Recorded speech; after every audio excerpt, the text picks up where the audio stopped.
Hello everybody, my name is Northern Nate, and this is going to be my first video here.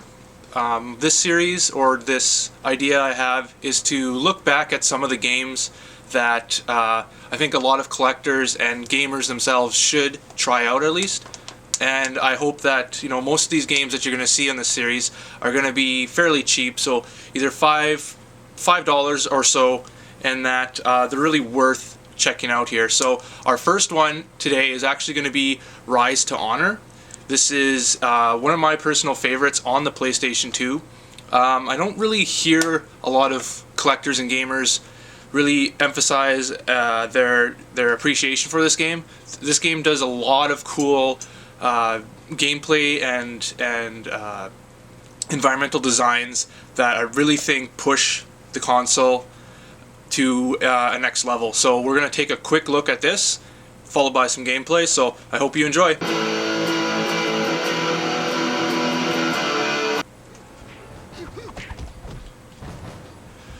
So Rise to Honor is a single-player action adventure game in which you play an undercover cop who is played by Jet Li.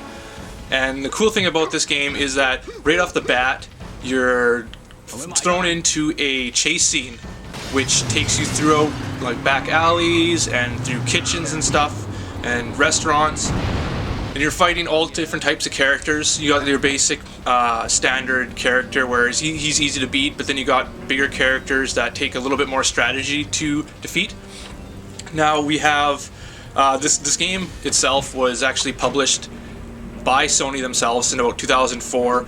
And the cool one of my personal favorite things about this game is that instead of just using buttons in order to develop combos or blocks, you're focusing on the right analog stick. So as you're playing, depending on where your character's looking, he's going to be fighting towards that direction. If you point the stick upwards, he's going to be kicking or punching in that direction. Same with behind him as well. So it's really cool. The game emphasizes you on trying to combo those different directions in order to keep yourself alive, essentially. Now, one cool thing about this game is that it breaks up shooting and fighting. So you're going to see several scenes where guns are emphasized in certain areas, but there's also a high emphasis on the kung fu action melee style of the game.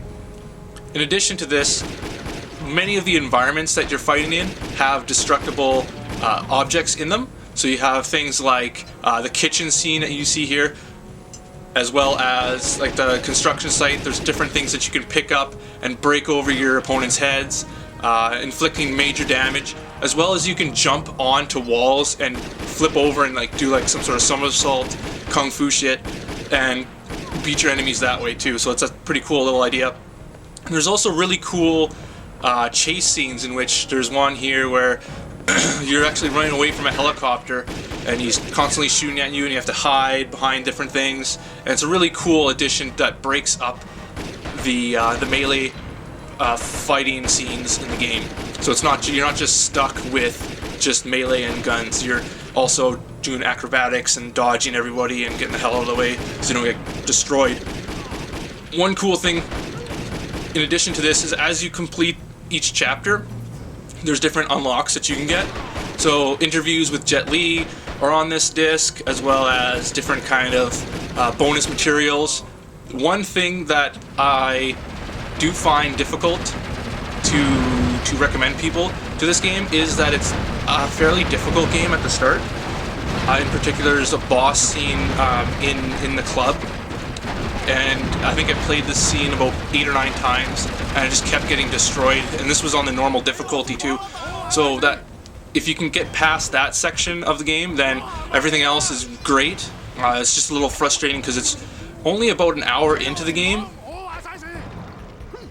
Yeah, it's such a fun game though. I encourage everyone who has a PlayStation 2 to look out for this game because it is fairly cheap. I think I got mine for like $3 or something, but it's definitely recommended highly, and every PlayStation owner should have. Well, there you go, guys. This was the first little kind of recommendation or look back at one of my personal favorites on the console. If you enjoyed this review, or if you enjoyed this game. Let me know in the comments. I would gladly like to know your story behind why you liked this game and why you picked it up as well. And let me know if you want to see like a sequel to it, because I know I personally want to see a sequel or some sort of different kind of spin-off to this type of game. Specifically like the combat. I really like the control stick aspect to it, where you're constantly using the right analog stick to fight. I thought that was cool, and the idea that you're not relying on the buttons anymore. It's all on the control stick. It's all, you can do so many different combinations within that one control stick. I thought that was pretty cool. So thank you again for watching, and we'll see you next time.